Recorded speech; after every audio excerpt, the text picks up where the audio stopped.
Hey there, YouTubers. This is your Sensei Al Bob, and it's getting close to Father's Day, so I just wanted to talk a little bit about fathers. And there's God the Father, and no one knows him. No one has spent any time. He hasn't rolled around on the carpet with us and played games. But he has left us a world that is a great deal of fun and a great deal of love. And that's how the best fathers I've ever had, because I've had a lot of fathers. I've only had one biological father. My parents stayed married 78 years. Unbelievable. And I'll first talk about that dad.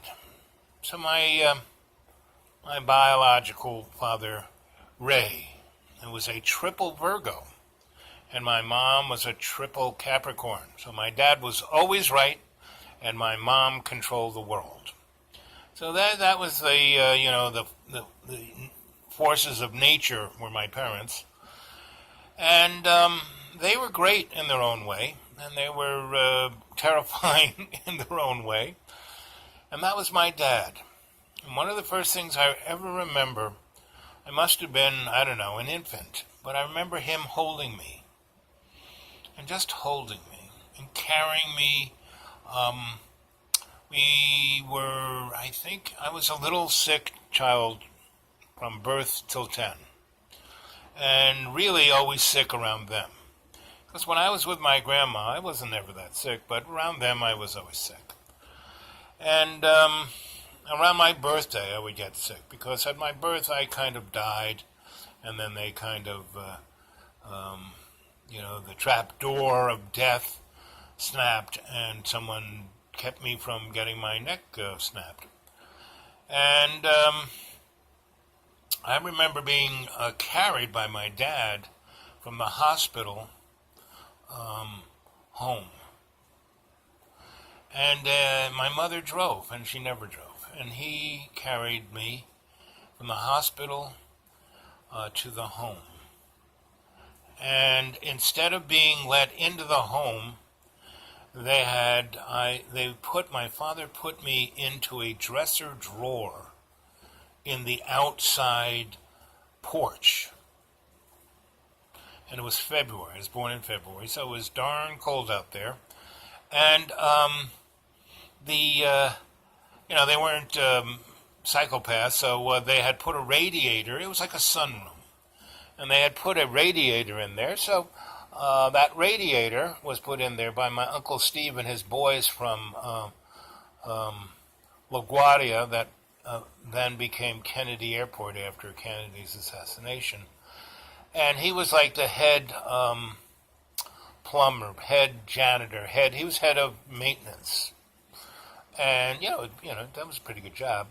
But he knew how to fix everything. He knew everything about everything mechanical. And his father helped start Caterpillar machines and invented a number of things that made the tread of the bulldozer of the Caterpillar.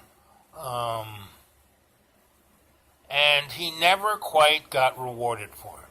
Meaning people like, oh yeah, Steve's really smart, but he never, he wasn't the owner of the business, even though he ran it. He was always the guy, if there was a problem, he had the authority. And he got paid okay, but not really rewarded like he should have. And the same was with his son, Steve Jr., Steve Coffey, and Aunt Wynn. And Aunt Wynn was one of my mother's best friends from the nursing days. And so Uncle Steve, he was another father. He was really, when he realized of my mechanical and electrical abilities, he kept giving me gizmos to play with and blow up. And I mean, like from 3 years old, I would go over to his garage and hang out. And Mr. Orr, our neighbor, he was a friend of Steve's from high school days, and they were both engineers, and both brilliant, but never rewarded. And I would find that in industry, the people who got the praise and pats on the back and made the money in industry and inventiveness were never the people who invented things. They were the people who knew how to take advantage of people and take advantage of the moment. And both Mr. Orr and my Uncle Steve were guys who were brilliant, who were really generous, really nurturing. When I was, between the ages of 3 and 8, they were more my dad than my dad. Though my dad was able to, shine sun on me, when he paid attention, it made me almost cry. Made me so happy. And when he said mean things, which he would do all of the time, he would say things, I remember when I was 3 years old and I did something, my father was brought up, he was 100% Italian. And when he was a boy, being Italian is what, like being Mexican and Muslim. If you were a Mexican Muslim, that's what being an Italian in America. And 70 years before that, it was like if you were Irish. So my mom was Irish and my dad was Italian. So that was like, and my mom was German also. So my brain is German, my heart is Irish, and everything below my diaphragm is Italian. So I got this rocket scientist brain, and I have this, druid poet's heart, and, Braveheart, that's my heart. And everything from my diaphragm down loves to have fun. And so that's how I roll. And my father, whenever people talk about my father, they either idolize him or call him a demon, right? And he was neither. He was a human being. And he had his good side and his not so good side. And his not so good side was motivated more by his biologics. And that's pretty much everybody. So he had hypoglycemia. So if his blood sugar was off, he could be just hell on wheels. And he was Southern Italian, 100%. So once he got mad, he was that kind of Italian, angry, Joe Pesci, good fella kind of guy. When he snapped, it was like, watch out. And but he was a triple Virgo, so he was always right. So he was always meticulous in everything he did, which kept him in the world's stage. He never snapped. Only with the people who loved him, like his children and his wife. Those are the only people we kind of snapped with. And he was charming, and he was witty. But if you were around him a lot, he told you the same 3 stories and the same 6 jokes. It got boring. To the point, when I hung out with him a lot, I always finished his punchlines, and he got very upset. But what he was greatest for was not only was he meticulous, and not always was he right about pretty much everything, he had a creative side that was quite amazing. And he never thought of himself an artist until I became an artist and said, hey, I'm doing this because of you. So I got him into the New York Artists Guild along with my mom. And my mom took it over, and my dad was like the Picasso of his time. He kind of painted that way. And so did I. But I learned trompe-l'oeil, so I was like a scenic painter. And so from 60 feet away, it looked pretty amazing. Close up, as you could tell, I used, a toothbrush and a glue gun. And anyway, so my dad was very creative. So he loved holidays. And his favorite holiday was Christmas. And he started out like a month, reason why he liked Halloween, because as soon as Halloween was over, he started getting ready for Christmas. And he would decorate. Our house was decorated like, something straight out of the Christmas show with Chevy Chase, with the 8 zillion lights. That was my dad. And with that sunroom that I was put in, and kept hermetically sealed from the rest of my family. Even the dog got to go in the house except me. And my dad, he had, because he was selling paper and plastics and things of that nature, he had these really interesting kind of sheets of multicolored plastic that light came through. And he would slice them up, and he would turn the sunroom into the Sistine Chapel.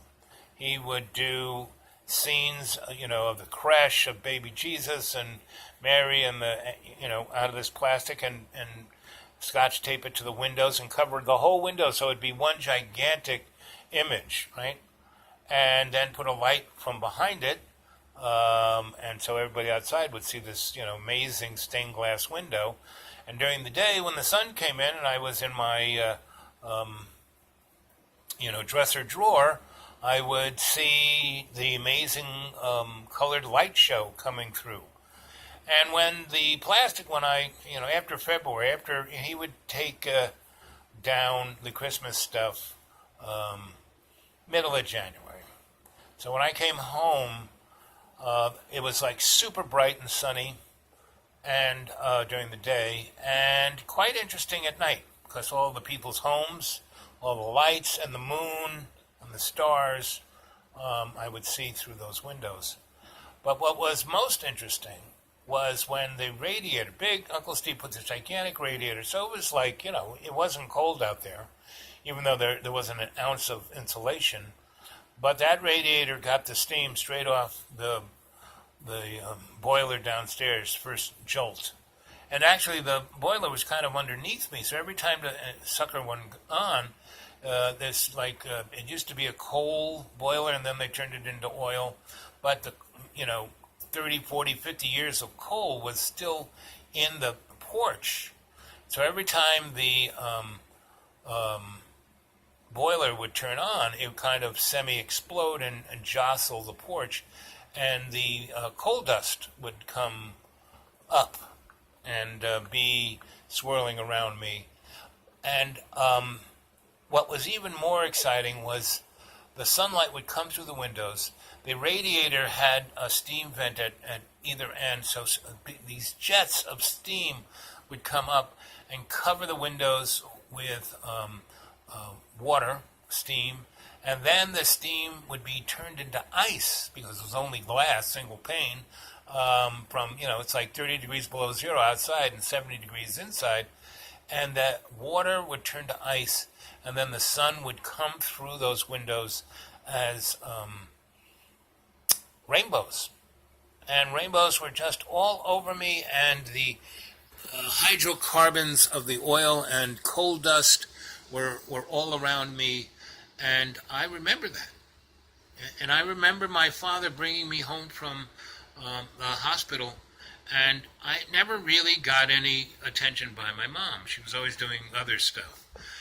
And, someone would just walk out and stick a bottle in my mouth, and it was made from stuff called formula. And my Grams, she said, screw this, and she took me home with her after I was a few months old, because obviously nothing was going to change. And but every time I would come home, that's where I'd slept, in that house, because it was a teeny house, and I had, other brothers and sisters and my parents, and I was the transition child. My father had just quit the Air Force, and he was a big-time officer and ran things and had servants and people saluting him. And then my mom said, no, buddy, you got to quit that, because you're never going to be a millionaire. You got to make some money to make me happy. So he did. He quit, and he started selling paper and got really good at it right away. He became one of their better salesmen. And then a guy in that business said, it was Hub, one of the head guys said, I'm going to start my own business, and you are amazing. Why don't you be my partner? You don't have to kick any money in. You just keep doing what you're doing. But for me and us, and it was called what was it called? Slickland, Charlie Slickland. And my dad, so he went from doing pretty good as a salesman to being vice president and still doing pretty good as a guy, and really figured out a business, right? And he did that, and he did the American dream. So he did pretty good working for Slickland, right? And Charlie knew that my dad was the goose that laid the golden egg. So he treated my father very, got lots of perks, the house and